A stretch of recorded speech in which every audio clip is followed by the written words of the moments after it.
Expressões em inglês usadas no dia a dia. Eu sou o Diogo e no vídeo de hoje eu vou te mostrar como falar expressões comuns em inglês. Então, se você quer aprender a falar "e daí?", "quem se importa?", "relaxa", entre outras expressões, fica comigo porque esse vídeo foi feito para você. Então, de praxe, já deixa o seu like, se inscreva no canal e bora pro conteúdo. E como que eu dividi esse conteúdo? São 30 expressões e eu dividi em parte 1 e parte 2. Por que eu fiz isso? Porque eu não quero que o vídeo fique muito longo e eu também quero dar uma atenção especial para cada uma dessas expressões. Então, pega um caderno, uma caneta, um lápis, enfim, e anota todas elas porque elas são bem comuns e muito importantes se você quiser ter uma fala mais natural, ao invés de ficar decorando um monte de vocabulário e ainda por cima traduzindo tudo ao pé da letra. E por que eu falo isso? Porque muitas expressões que eu vou passar aqui não tem uma tradução literal, ou seja, são palavras que muitas vezes são usadas como expressões em um determinado tipo de contexto e não porque ela possui um determinado tipo de tradução ou alguma coisa parecida, ou seja, não tente traduzir isso que eu vou te explicar agora, porque são expressões utilizadas em contextos bem específicos. Então vamos começar com a primeira já. Como que você fala "e daí? Quem se importa?". Aqui tem duas expressões que você pode utilizar para transmitir essa ideia. Então vamos supor que você fale alguma coisa do tipo "You didn't like my speech.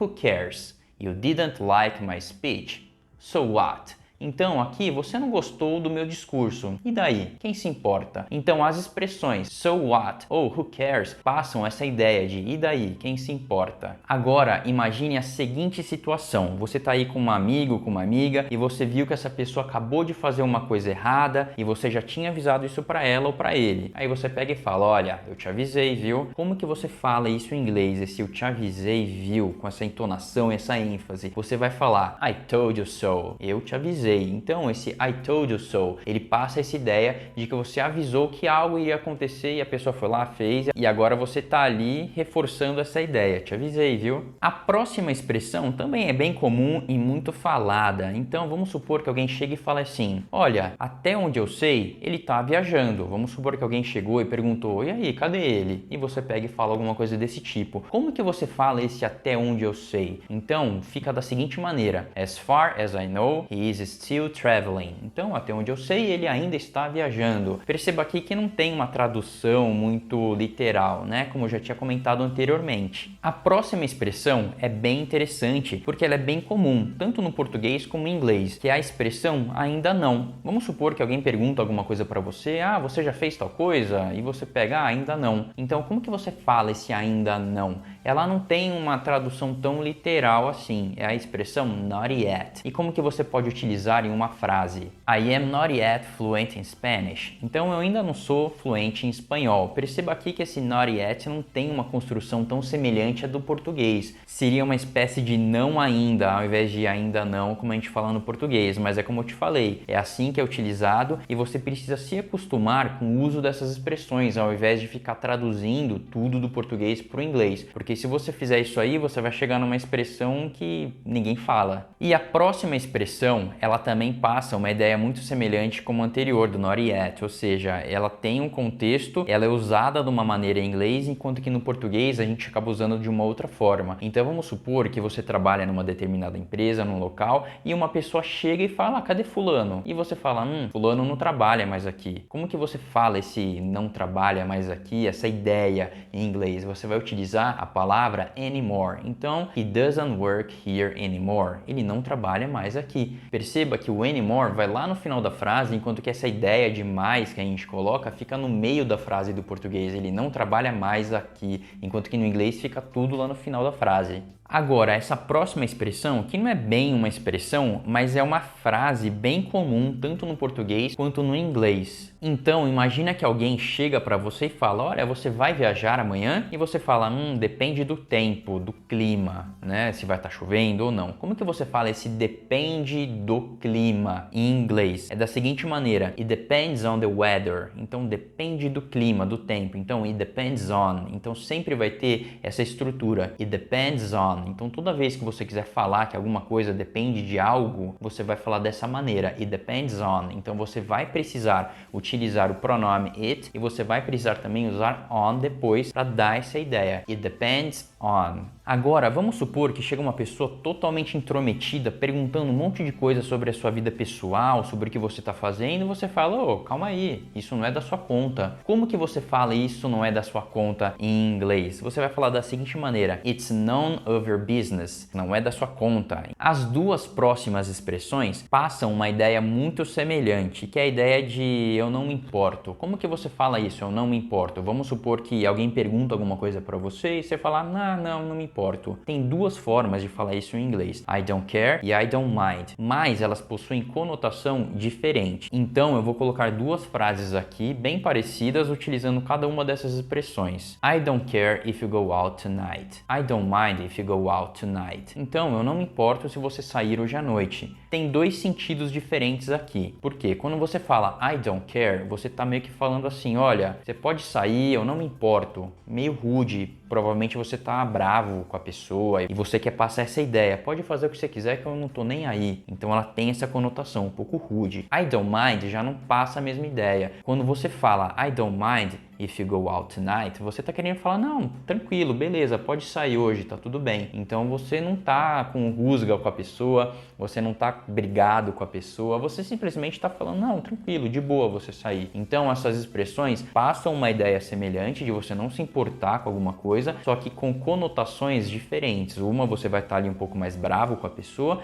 e a outra você tá mais tranquilo, não, tranquilo você fazer isso aí, que não tem problema. Agora vamos contextualizar uma seguinte situação. Você está num projeto, numa empresa, e o seu chefe ou alguma pessoa chega para você e fala, e aí, como que anda o projeto? E você fala, olha, por enquanto tá tudo tranquilo, mas daqui a pouco eu vou precisar da sua ajuda, ou qualquer outra coisa do tipo. Como que você fala esse por enquanto tá tudo tranquilo, ou até aqui tá tudo bem? Como que você expressa essa ideia em inglês? Você pode usar a seguinte expressão, so far, so good. Então, so far, so good. But I will need your help later. Então, por enquanto tá tudo bem, mas eu vou precisar da sua ajuda mais tarde. E aí essa pessoa, vamos supor que ela ficou surpresa. Sério que você vai precisar da minha ajuda? Um projeto tão fácil desse? E ela pode falar, really? Sério? Você tá falando sério, né? Really? Então, really, ele pode ser usado como realmente, num sentido um pouco mais literal, ou para dar uma ênfase, como numa situação como essa. Quando alguém chega para você e fala uma coisa e você, nossa, sério? E você fala, really? Então, really pode ser usado nesse tipo de contexto também. E seguindo dentro desse mesmo contexto do projeto, vamos supor que você está ali trabalhando e você está preocupado com o prazo de entrega e você está ali nervoso, ansioso e você chega lá para uma pessoa, seu chefe, enfim, pergunta isso e a pessoa, não, calma, pode trabalhar com calma, fica calmo. Como que você fala esse fica calmo? Quase um relaxa, que também funciona, mas aqui eu quero te passar uma outra expressão, que é o take it easy. Take it easy,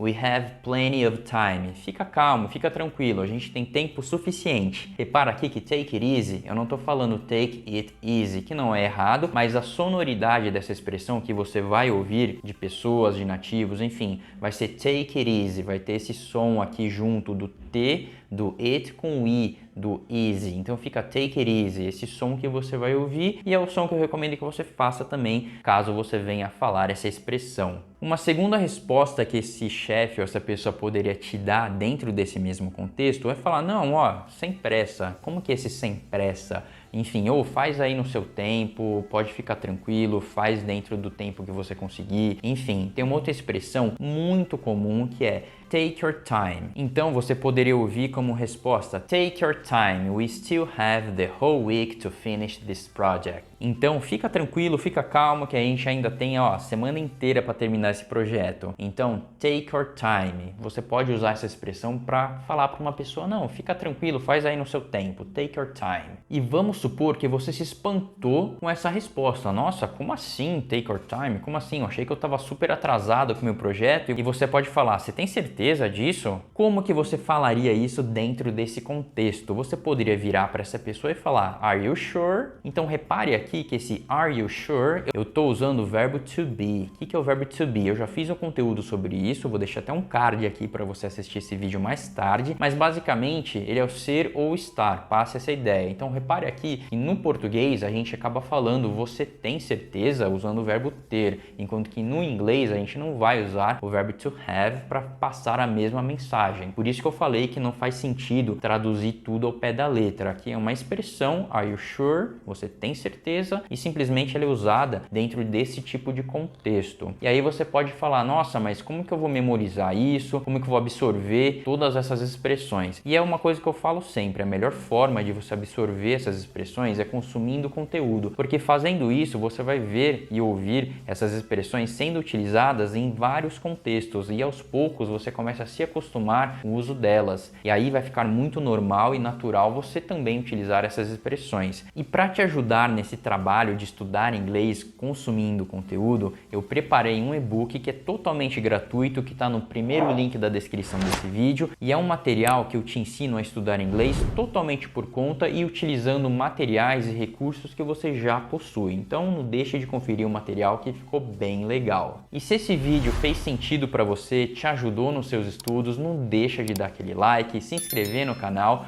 porque me ajuda muito a continuar produzindo esse tipo de conteúdo para te ajudar cada vez mais nos seus estudos de inglês. Eu sou o Diogo e eu te vejo no próximo vídeo.